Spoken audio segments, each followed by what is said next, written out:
ये है Darien gap, Colombia और पनामा के बॉर्डर के बीच दुनिया का सबसे खतरनाक एरिया। इस 100 मील के एरिया को क्रॉस करने का मतलब है मौत की घाटी से गुजरना। इसी एरिया की वजह से आज भी नॉर्थ अमेरिका और साउथ अमेरिका किसी भी रोड या रेल नेटवर्क से आपस में कनेक्टेड नहीं है। पूरी ह्यूमन हिस्ट्री में सिर्फ 7 दफा इस पूरे एरिया को किसी भी कार या जीप के जरिए क्रॉस करने की कोशिश की गई है। इतना खतरनाक होने के बावजूद कुछ लोगों के लिए इस एरिया को क्रॉस करना बहुत ही जरूरी है। हर साल हजारों बल्कि लाखों लोग South American countries specially Colombia, Ecuador और वेनेजुएला से इस एरिया को क्रॉस करके एक अच्छी लाइफ का ड्रीम लिए सेंट्रल और नॉर्थ अमेरिका जाने की कोशिश करते हैं। 2022 में 2.5 लाख लोगों ने इस डैरियन गैप के थ्रू मैक्सिको और फिर यूनाइटेड स्टेट्स जाने की कोशिश की, लेकिन इन 2.5 लाख में से कई 100 लोग इस गैप को क्रॉस करते हुए मारे गए। आखिर इस 100 मील के एरिया में ऐसा क्या है कि इसे दुनिया का सबसे खतरनाक एरिया माना जाता है? और इतना पैसा और टेक्नोलॉजी होने के बावजूद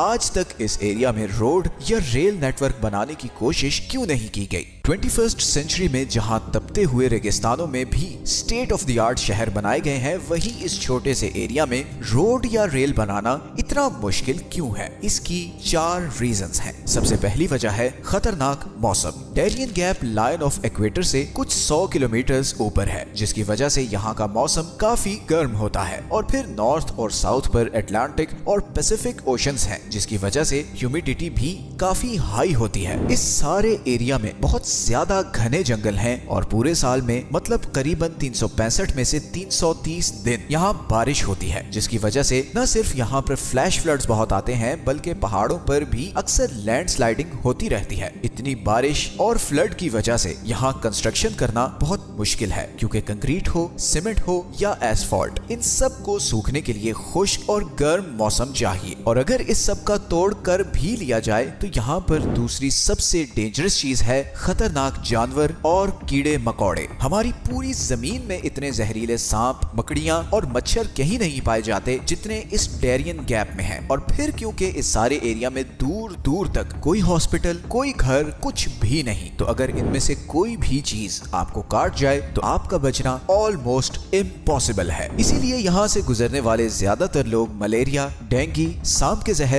या फिर दरिया में डूबकर मारे जाते हैं। लेकिन अब ऐसा भी नहीं कि अमेरिका और दूसरे कंट्रीज के लिए यहाँ पर रोड बनाना बिल्कुल ही इम्पॉसिबल है। हाँ, एक्सपेंसिव जरूर होगा, मुश्किल भी होगा, मगर इम्पॉसिबल नहीं है। तो फिर क्या वजह है कि यहाँ पर रोड या रेल बनाने की कोशिश ही नहीं की जाती? असल में कुछ कंट्रीज चाहते ही नहीं कि यहाँ पर कोई रोड या रेल नेटवर्क बने, खास तौर पर अमेरिका और पनामा। दरअसल 19th सेंचुरी में पनामा कोलंबिया का ही एक प्रोविंस होता था, मगर इसी डैरियन गैप की वजह से कोलंबिया के लिए पनामा पर कंट्रोल रखना बहुत मुश्किल था। कोलंबियन गवर्नमेंट के लिए पनामा से कनेक्टेड रहने का एक ही रूट था और वो था समुद्र के थ्रू। इसी डिस्कनेक्शन का फायदा उठाते हुए पनामा ने कोलंबिया से आजादी के लिए एक मूवमेंट शुरू की और 20th सेंचुरी में इसी मूवमेंट में एक राइजिंग सुपर पावर ने बहुत ज्यादा इंटरेस्ट लेना शुरू किया, जिसका नाम था यूनाइटेड स्टेट्स ऑफ अमेरिका। दरअसल अमेरिका की पनामा कैनाल में बहुत दिलचस्पी थी और वो चाहता था कि इस कैनाल का कंट्रोल उसके पास हो, बिकॉज पनामा कैनाल की कंस्ट्रक्शन से पहले ईस्टर्न और वेस्टर्न अमेरिका में ट्रेड बहुत मुश्किल था। सारी शिप्स को पूरा साउथ अमेरिका क्रॉस करके अमेरिका की वेस्टर्न या ईस्टर्न कोस्ट तक जाना पड़ता था। तो अमेरिका की ईस्टर्न और वेस्टर्न कोस्ट लाइन आपस में डिस्कनेक्टेड थी और इसी का हल निकालने के लिए ये आर्टिफिशियल कैनाल बनाई गई, जिसके बाद अमेरिका की न सिर्फ ट्रेड शिप्स बल्कि नेवी भी अब बहुत ही आसानी से थोड़े दिनों में एक साइड से दूसरी साइड तक जा सकती थी।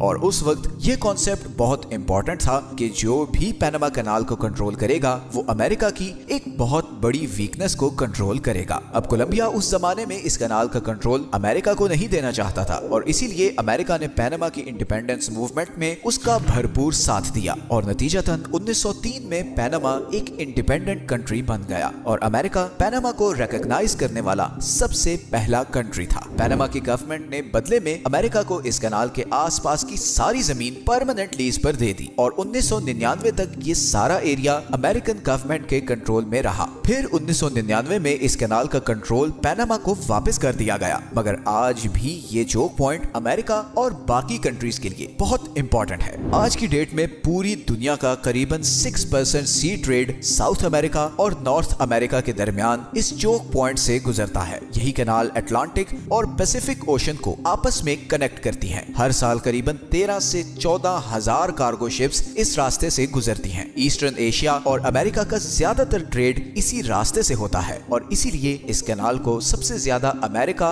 और चाइना यूज करते हैं। इसी तरह अमेरिका की वेस्टर्न कोस्ट को यूरोप, अफ्रीका और मिडिल ईस्ट से कनेक्ट करने का भी यही एक रास्ता है। अब अगर वापस डैरियन गैप पर आए तो ये कोलंबिया और पनामा के दरमियान है। वही कोलंबिया जो पिछले कई सालों से इंटरनल वायलेंस और इंस्टेबिलिटी का शिकार रहा है और जहां की ड्रग माफिया पूरे साउथ अमेरिका में मशहूर है। पूरी दुनिया में सबसे ज्यादा कोकेन कोलंबिया में बनती है और ये सब यहाँ से सेंट्रल और नॉर्थ अमेरिका स्मगल होती है। लेकिन इस डैरियन गैप की वजह से ये स्मगलिंग करना काफी मुश्किल होता है और स्मगलर्स को सी रूट लेना पड़ता है, जहाँ पर पनामा के कोस्ट गार्ड्स अक्सर इन स्मगलर्स को पकड़ लेते हैं। अब इस सिचुएशन में अगर यहाँ पर रोड या रेल नेटवर्क बनाया जाता है तो अमेरिका को ये खदशा है कि कहीं कोलंबिया की ड्रग माफिया यहाँ से पनामा में पहुंचकर पनामा कैनाल को डैमेज ना कर दे। और सिर्फ यही नहीं बल्कि उनको फिर यहाँ से मैक्सिको और अमेरिका तक ड्रग्स पहुंचाना भी बहुत आसान हो जाएगा। इसीलिए अगर पनामा और कोलंबिया की गवर्नमेंट यहाँ पर कोई रेल रोड नेटवर्क बनाने का एग्रीमेंट कर भी लें तो अमेरिका यहाँ पर किसी भी तरह की डेवलपमेंट नहीं होने देगा। और अब हम आते हैं डैरियन गैप को डेवलप ना करने की आखिरी रीजन पर, और वो है इल्लीगल। वीडियो में एक और इंटरेस्टिंग टॉपिक के साथ अपना ख्याल रखें। अल्लाह हाफिज।